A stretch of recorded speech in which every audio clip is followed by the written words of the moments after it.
Hello, my love. I hope this finds you well. I hope you are rested.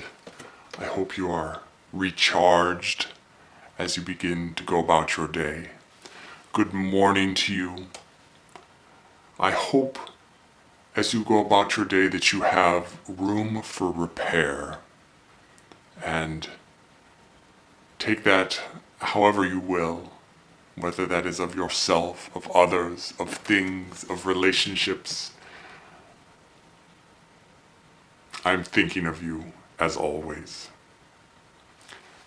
I was thinking also about want and suffering, and this idea that it is our wants that lead to our suffering, that the source of our discontent is the difference between the way things are and the way we want them to be, or expect them to be, or we're told they would be, which is all of the same ilk.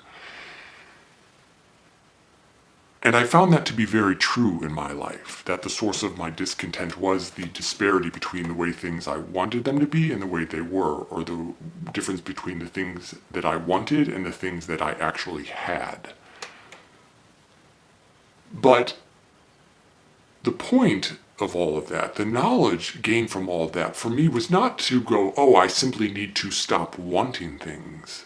I should not want anything, therefore I will have no suffering.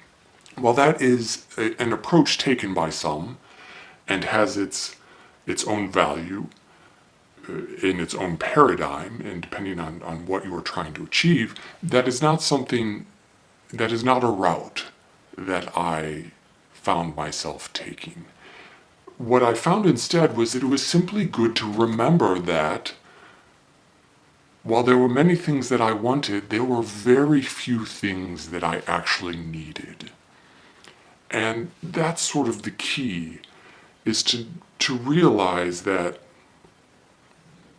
to live a fulfilling, happy, although happy is not always the goal for me, or was not the goal for me, as you know, but to live a fulfilling life, a meaningful life, there is very little that you need.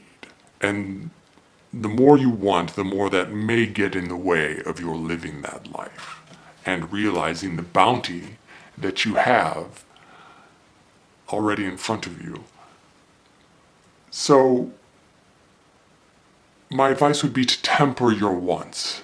Be aware, while at times they are fun and entertaining and desirable, although that's circular, it is something to be wary of. And remember, while there may be many things that you want, there's actually very, very little that you need. And keep that in the back of your mind, or at least I tried to and found it helpful in doing so. So,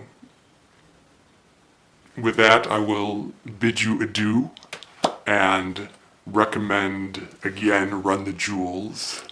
Their entire catalog is so entertaining and invigorating and enjoyable. At least it was to me. And Poems to Learn by Heart, Carolyn Kennedy editing and Jon J Muth doing the artwork, which itself, if I recall, has some things to say on this particular issue of want and suffering. But I will leave it at that, and I love you.